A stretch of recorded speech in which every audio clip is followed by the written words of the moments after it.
So you don't see this as being a job killer, what's coming? No, I'm in the Mark Andreessen camp. I would say they'll be disruptive. There'll be a lot of losers, but there'll be What does more that mean winners. when you What say means what happened disruptive? in farming when 95% of farm jobs were over the century were disrupted. Now And we so can't find what people. did they do? They moved to cities. They found additional jobs, other jobs. They went to school. They electrified, and I mean, there's 100 things they did, but over time, more and more uh, farm jobs shifted out, and 90% of farm jobs no longer exist that did a century ago. Equally, manufacturing, and there were again we saw in the last election, right? I mean, whole sections of the community, states, the Rust Belt were really hard hit by the manufacturing changes and automation, robotics in some cases. And for those people, it's really painful. But the overall economy has grown, orders of magnitude since then. So there'll be winners and losers. But I think for humanity, it will be an overall positive. I struggle with this because I think Mark Andreessen and some of those tech titans Bros, yeah.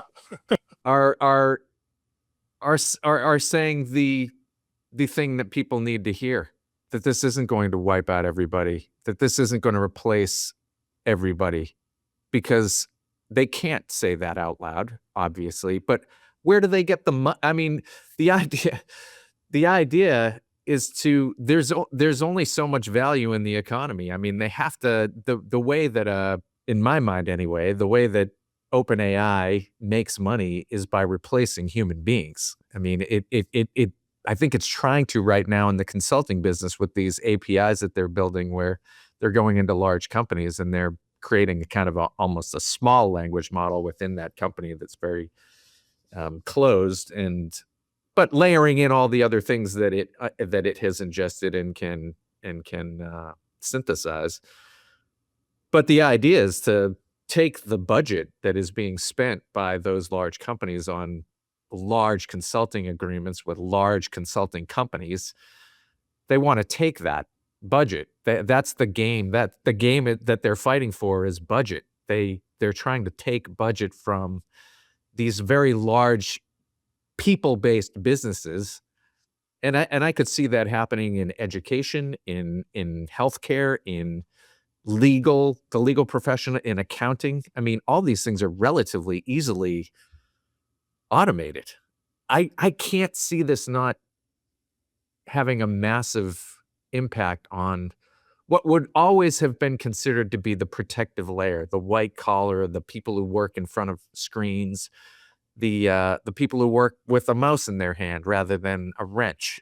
Those are And the I think I was with you maybe a couple of years ago, but the more I begin to think and listen, and again, I might be influenced by the tech bros as an aspiring tech bro. So one hand, you have productivity. I'm not an economist, but if you look at the economists, what they say, I mean, productivity has been largely flat since the 70s, despite all the amazing tech, the mobile revolution, and the internet. Actually, human productivity across the board, right, it has been flat. I think we can agree that productivity at the turn of the century for decades was like 200% higher than it is now, and this goes back to the railroad and the changes in the agricultural sector and the rise of factories and automation in factories. So we had at that time productivity in the U.S. was twice as high, at least, than it is now, and there's been a decline in. And it was even higher in the 50s and 60s, 40s, 50s, 60s, believe it or not, as we had all these incredible inventions come on board. But productivity across the economy has not changed very much.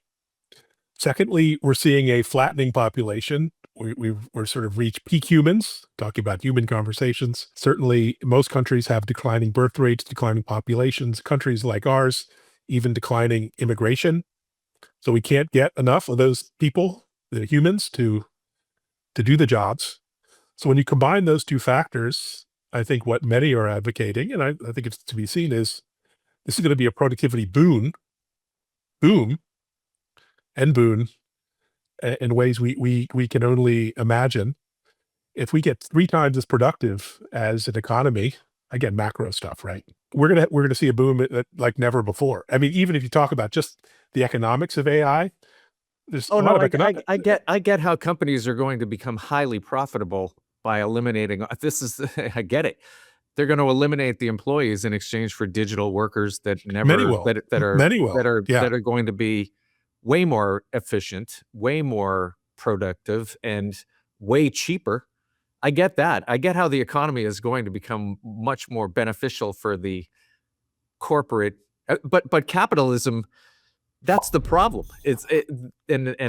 Believe me, I'm far from like a bleeding heart liberal, but I look at capitalism as an insatiable, and it's going to be it's not going to care. It's going to be the Terminator. It's not going to care about your feelings. It won't show pity. Whatever that speech was that Arnold Schwarzenegger had, it's And going yet to be and easy for yet them despite that, to replace all these people. we've hit a peak, right? I mean, LLM's progress has stalled. There's been a lot of just talks about that. We're not, each model, we're not getting 50% better. We're getting 5% better. So whatever breakthrough has to come, it's good. I mean, do we believe that? Do you Oh believe yeah, that? I think so. I mean, you think about, we went from GPT-3 to 3, 4, 4 to 4 to 5 to 5.1 to 5.2. So you don't think we're gonna get to AGI or anytime soon? If it's not clear that LLMs are going to replace anyone's brain in the near term. I mean, they're going to replace that's part of the brain that's good at writing and putting pen to paper and doing certain things auditory, visually wise. It's not clear that AI is going to replace the thinking and the constructing and the doing and the knowing and the learning side. At the same time, I again, our mean, jobs are going to has that change been your completely. experience? And I mean, in working with, generative AI as you have and as I have, is that your sense that it's not going to be able to extend itself beyond? Because what it's doing right now is shockingly impressive. It's more Oh yeah, impressive. I and mean, and you don't, let's. and it's built on a neural network. I mean, it's designed to replace human thinking. And I think I mean, this is my problem, is that I think we're overvaluing our ability. I think we're just the most advanced mammal on the planet, and that's it. That we're not that special.